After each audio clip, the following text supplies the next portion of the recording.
প্রিয় মানুষ মারা গেলে আপনি কি করবেন? আপনার প্রিয় বাবা, মা অথবা আপন সন্তান, প্রিয় দাদি অথবা নানি?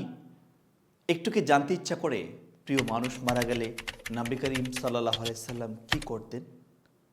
বুখারী এবং মুসলিম শরীফে বর্ণনায় পাওয়া যায়, নবী করিম সাল্লাল্লাহু আলাইহি সাল্লামের একজন ছেলে ছিল যার নাম ছিল ইব্রাহিম। ছোট বয়সে তিনি মারা যান। হাদিসের বর্ণনা এসেছে, সেই ছোট্ট ছেলেটা যখন অসুস্থ ছিল, নবী করিম সাল্লাল্লাহু আলাইহি সাল্লাম তার ঘরে গেলেন, তাকে কোলে নিলেন, চুমু খেলেন, অতঃপর রেখে আসলেন। সেখানে নবী করিম সাল্লাল্লাহু আলাইহি সাল্লাম যেখানে গিয়েছিলেন, সেই ঘরটা ছিল তার সন্তানের দাই মার, অর্থাৎ আরবরা তাদের সন্তানদেরকে শুদ্ধ ভাষা এবং গ্রাম্য সংস্কৃতি শিক্ষা দেওয়ার জন্য আরব বেদুইনদের কাছে তাদের সন্তানদেরকে পালতে দিত, যাতে সন্তানরা গ্রামের সংস্কৃতি বুঝে এবং শুদ্ধ ভাষা উচ্চারণ করতে পারে।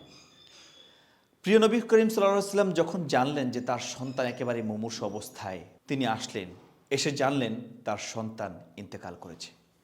প্রিয় নবী করিম সাল্লাল্লাহু আলাইহি সাল্লাম তখন দাঁড়িয়েছিলেন, তার চোখ থেকে অশ্রু ঝরছিল। যে নবী দয়ার নবী, মায়ার নবী, যার দিকে তাকালে মানুষের প্রাণটা জুড়িয়ে যায়, সেই রাসূলের চেহারাটা কিঞ্চিত মলিন এবং তার চোখ থেকে পানি ঝরাচ্ছে। কার জন্য? তার প্রিয় সন্তানের জন্য। এরকম পরিস্থিতির শিকার আমরা অনেকেই হই। অনেকের প্রিয় সন্তান মারা যায়, কেউ আবেগের বশবর্তী হয়ে আল্লাহকেই গালি দিতে থাকে যে আমার সন্তানকেই কেন আপনি দেখলেন। সাহাবারা অবাক হলেন, বলেন, ইয়া রাসূলুল্লাহ, আপনি কাঁদছেন? রাসূল সাল্লাল্লাহু আলাইহি ওয়াসাল্লাম বললেন, আমার অন্তরে ব্যথা রয়েছে, আমার চক্ষু থেকে অশ্রু ঝরছে। এটা কান্না, তবে আল্লাহর রহমত। মুমিনরা এমন কথা কখনোই বলে না যার মধ্যে আল্লাহর অসন্তুষ্টি লুকিয়ে থাকে। এমন কঠিন মুহূর্তে আল্লাহ রসুল কেমন বাক্য উচ্চারণ করেছেন, একটু চিন্তা করতে পেরেছেন? আল্লাহ তাআলা যা সিদ্ধান্ত নিয়েছে তার উপরেই রাসূল করিম সাল্লাল্লাহু আলাইহি ওয়াসাল্লাম পূর্ণ আকারে সন্তুষ্ট ছিলেন।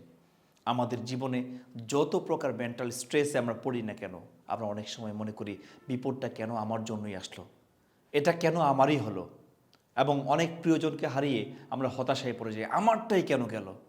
প্রিয় ভাইরা, আল্লাহ তাআলা রব্বুল আলামিনের প্রত্যেকটা সিদ্ধান্ত মেনে নেওয়ার যোগ্যতা যদি আপনার না থাকে, আপনি পরিপূর্ণ মুমিন হতে পারবেন না।